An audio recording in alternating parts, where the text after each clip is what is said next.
Cup में भारत आज एक अहम मुकाबले में बांग्लादेश के साथ भिड़ेगा।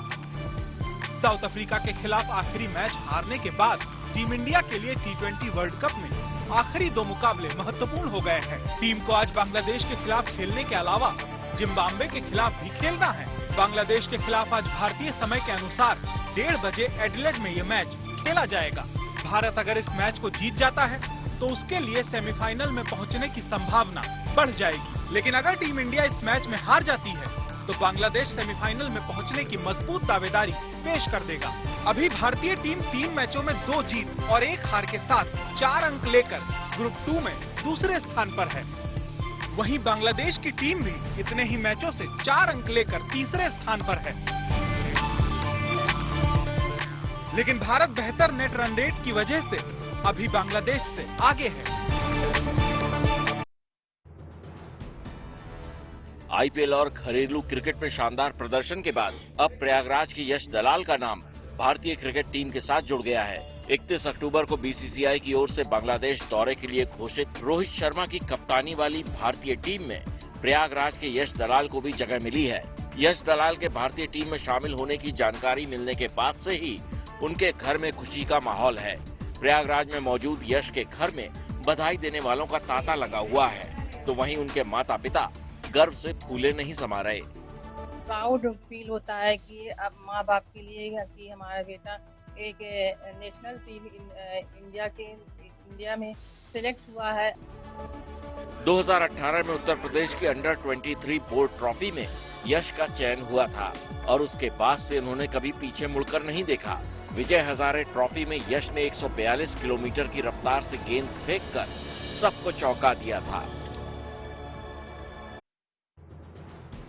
आज से दिल्ली यूनिवर्सिटी का नया सत्र शुरू हो रहा है। पहली बार कॉलेज में आने वाले बच्चों में नए सत्र को लेकर खासा उत्साह है। खास बात यह है कि पहली बार CUET प्रक्रिया से चयनित बच्चे दिल्ली यूनिवर्सिटी पहुंचेंगे। कॉलेज पहुंचने वाले बच्चों के स्वागत के लिए खास तैयारियां की जा रही हैं। कॉलेज के सीनियर्स अपने नए जूनियर्स के स्वागत के लिए तैयार हैं। दिल्ली छात्र संघ से जुड़े लोगों के मुताबिक नए बच्चों का स्वागत टीका लगाकर किया जाएगा।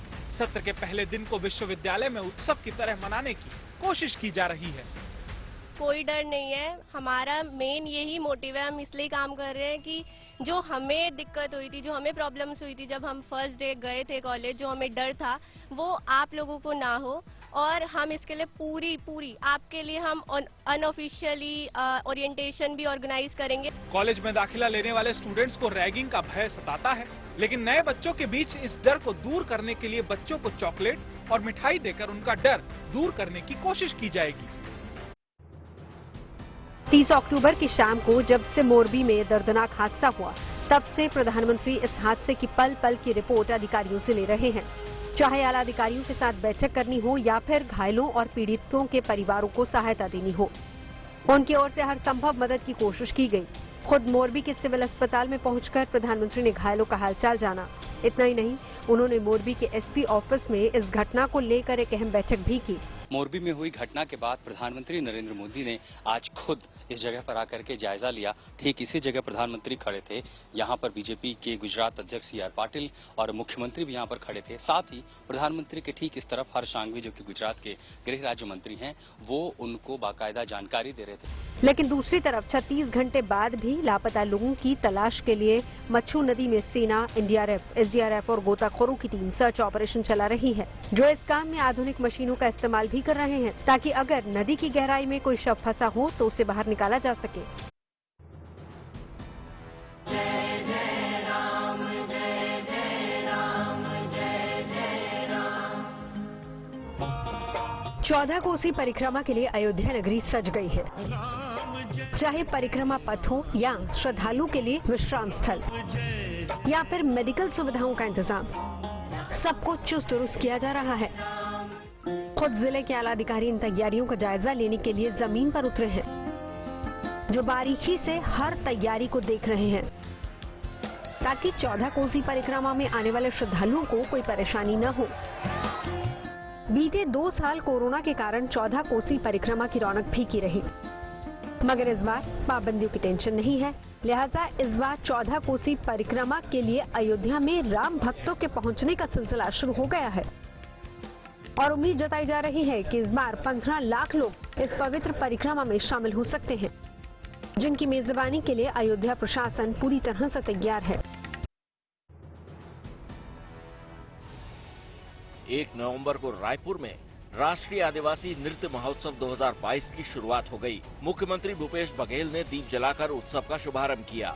3 दिनों तक चलने वाले राष्ट्रीय आदिवासी नृत्य महोत्सव के मंच पर देश विदेश की आदिवासी संस्कृति के रंग बिखरेंगे।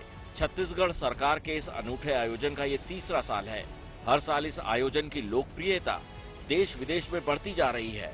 इस बार आयोजन में जनजातियों की समृद्ध संस्कृति, परंपरा और लोक कलाओं के साथ छत्तीसगढ़ के 3.25 साल की विकास यात्रा की झलक भी देखने को मिलेगी। राष्ट्रीय आदिवासी नृत्य महोत्सव में Togo, Mozambique, Serbia, Indonesia, Maldives, Mongolia, New Zealand, रूस, रवांडा और इजिप्ट समेत 9 देशों के कलाकार अपनी प्रस्तुति देंगे।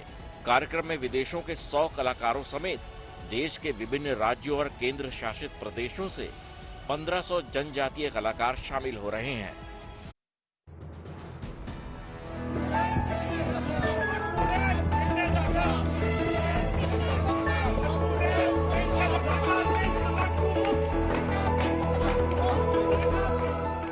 पंजाब में नशे के खिलाफ जागरूकता अभियान चलाया जा रहा है। फरीदकोट जिले के 35 गांव ने नशे के खिलाफ चल रही लड़ाई को जीत लिया है। बताया जा रहा है कि इन सभी गांव में नशे के इस्तेमाल पर पूरी तरह से रोक लग चुकी है। वहां तंबाकू, बीड़ी या सिगरेट नहीं बिकती, न ही कोई खरीदता है। इस मौके पर एक गांव के लोगों ने जागरूकता रैली भी निकाली।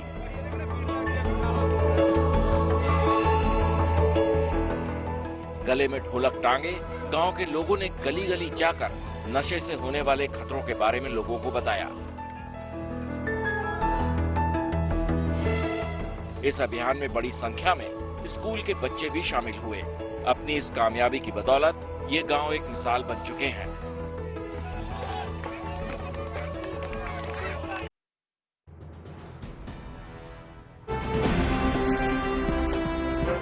भारत का अपनी डिजिटल करेंसी का सपना पूरा हो गया है। देश को आज अपनी पहली डिजिटल मुद्रा मिल गई है।